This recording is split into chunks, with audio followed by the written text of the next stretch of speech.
सूरज के फैसले के कारण ईशा पूरी तरह से टूट चुकी है। लेकिन ईशा उन महिलाओं में से नहीं है जो किस्मत के आगे घुटने टेक देती हैं।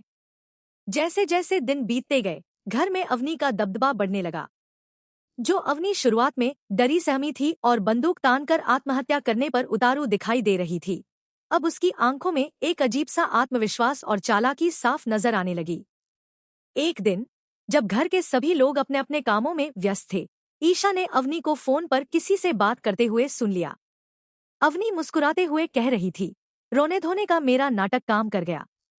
दादा भाई जैसा इंसान अब पूरी तरह से मेरी मुट्ठी में है। उसने मेरे बच्चे को अपना नाम भी दे दिया है। बस कुछ ही दिनों की बात है, फिर इस घर और सूरज की जिंदगी से ईशा का नामो निशान हमेशा के लिए मिटा दूंगी।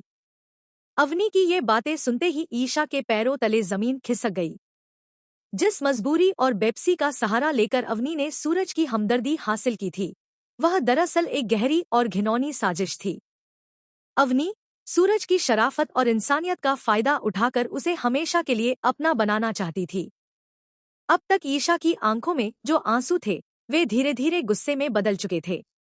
उसी पल उसने मन ही मन संकल्प लिया कि वह अपने पति सूरज को इस धोखेबाज औरत के जाल से हर हाल में बाहर निकाल कर रहेगी। ईशा ने यह भी तय किया कि वह फिलहाल सूरज को कुछ नहीं बताएगी।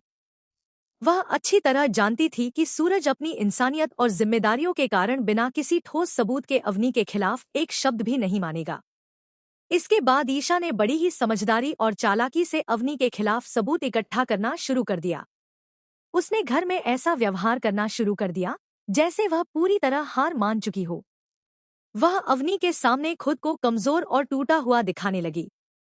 ईशा की इस खामोशी को अवनी ने उसकी हार समझ लिया और आत्मविश्वास में आकर एक के बाद एक गलतियां करने लगी।